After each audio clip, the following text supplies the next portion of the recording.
may aanihin. Pero ang isang lolo sa Pangasinan, sa presinto ang ending matapos mamita sa punong mangga na pamilya naman daw niya ang nagtanim. Naantig at nadurog ang puso ng maraming netizen sa sinapit ng lolong ito sa Asingan, Pangasinan.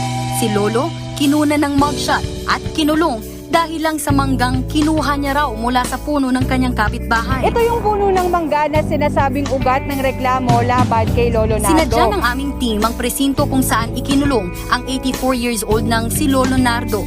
Itirap kasi sa buhay ang matandang binata at nakikisama lang sa bahay ng kapatid at mga pamangkin. Gusto lang daw sana niyang kumita ng kaunti. Ako na igaganti makan. Wala daw kasi pambili ng... Magatagin na ang amin na makan. Kaya may...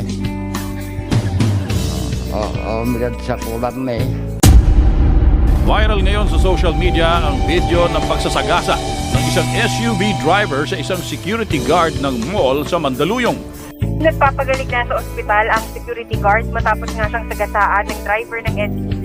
Sumuko na at humingi ng tawad kahapon ng SUV driver na si Jose Antonio San Vicente.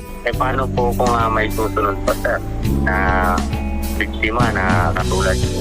Paano na lang po sila? Ipasalamat nga po ako binigyan ang pagkakataon ng Panginoon Diyos na parang second life na rin po sir. Sabi ni Senate President Tito Soto, kung nagnakaw ng bayabas ang mahirap, kulong agad. Tanong niya, ano raw ba ang nangyari sa ating bansa? Sagot ng PNP, wala pong existing warrant of arrest para po sa kanya. Yan ba ang hustisya ng mayaman at mahirap? Ba, ang sabi ni President-elect Bongbong Marcos, pagbabago, national unity. Paano magkakaroon ng unity kung ang mahirap at mayaman laging magkalayo sa paghahanap ng hustisya? At kung minsan naman, yung parusa ng tao mali. Kasi kung sino yung walang kasalanan na mahirap, yun ang pinarusahan. Kung sino yung mayaman na siya talaga may sala, yun ang pinalaya. Hanggat marami ang lubog sa kahirapan at ang hustisya ay para lang sa mayaman. Habang may katsulog at sila ang nasa tuktok, di matatapos ang gulo. Ang parusa po, iniaatang para magkaroon ng hustisya so that justice may prevail. Mapapalad kayo mahihirap pagkat sa inyo ang kaharian ng Diyos.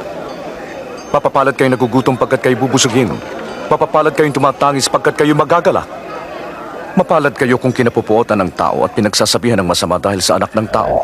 Mas mahal ng Diyos ang mahihirap kaysa sa mayayaman. Habang may katsulog at sila ang nasa tuktok, di matatapos.